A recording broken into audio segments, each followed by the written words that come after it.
মেয়েটির নাম হলো নাহিন। কি মায়াবী তার চেহারা, কিন্তু এই মায়াবী মুখটা আজ নিথর হয়ে গেছে। এই মেয়েটাকে দুনিয়া থেকে বিদায় করে দিয়েছে তার স্বামী। যে মানুষটাকে নিজের জীবন ভেবেছিল সেই মানুষটাই হয়ে গেল তার মৃত্যুর কারণ। দুনিয়া থেকে বিদায় নেওয়ার আগে তার স্বামী তাকে কষ্ট দিয়েছে, যত ভাবে দেওয়া যায় তত ভাবেই দিয়েছে। মানসিক নির্যাতন, শারীরিক নির্যাতন, সবকিছু। ধীরে ধীরে ফ্যামিলি, বন্ধু বান্ধব সবার থেকে দূরে সরিয়ে নিয়েছে। একাকী, নিঃস্ব, মানসিকভাবে ভেঙে পড়া এক মেয়েকে পরিণত করেছে জীবন্ত মৃতদেহে। একটা ভুল মানুষ, একটা ভুল সিদ্ধান্ত যেন জীবনটা শেষ করে দিতে পারে। ভালোবাসা, বিয়ে সবকিছু সুন্দর জিনিস, কিন্তু ভুল মানুষের হাতে নিজের জীবন তুলে দেওয়া মানে নিজের হাতে নিজেকে খুন করা।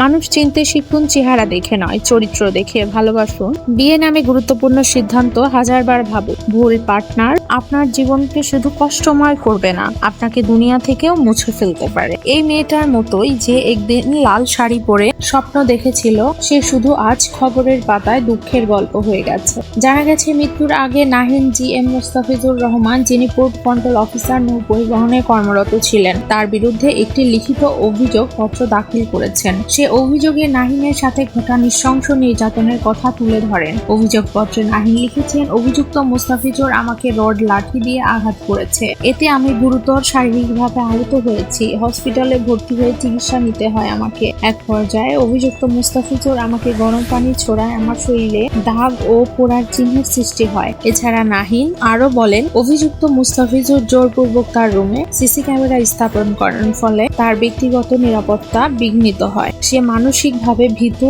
ও অনিরাপত্তা বোধ করেছে। আরো ভয়াবহ অভিযোগে তিনি উল্লেখ করেন, মোস্তাফিজুর আমাকে হত্যা করে আত্মহত্যা হিসেবে সাজানোর হুমকি দিয়েছে। তিনি বলেন, তুমি মারা গেলে আমি শান্তি পাবো।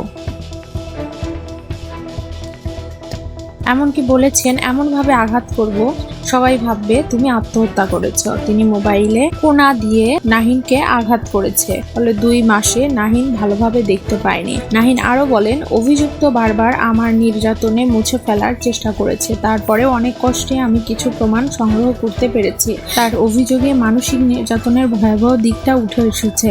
মদ্যপ অবস্থায় আমার গায়ের জামা খুলে গালিগালাজ করেছে, ঘরের ময়লা আবর্জনা আমার গায়ে ঢেলে ফেলেছে, ফলে আমি মানসিকভাবে ভেঙে পড়েছি। তিনি আমাকে একাকী রেখে বাইরে কারোর সাথে কথা বলতে দেননি। নিজের পরিবার এর নিরাপত্তার উদ্বেগ প্রকাশ করে নাহিন বলেন, অভিযুক্ত হুমকি দিয়েছে তার প্রভাবশালী বন্ধু আছে, সেনা কর্মকর্তা কর্নেল DCFI। তিনি আমার পরিবারকে উপড়ে আনবে আমি যদি এসব কথা কারোর কাছে জানাই। অভিযোগে তিনি আরো বলেন, আর্থিক অনিয়মের তথ্য। মোস্তাফিজুর জাহাজ থেকে মদ ও সিগারেট এনে বিক্রি করত, জাহাজের এজেন্টদের কাছ থেকে ঘুষ গ্রহণ করত। এই কাজে আহাদ নামে একজন জড়িত ছিল।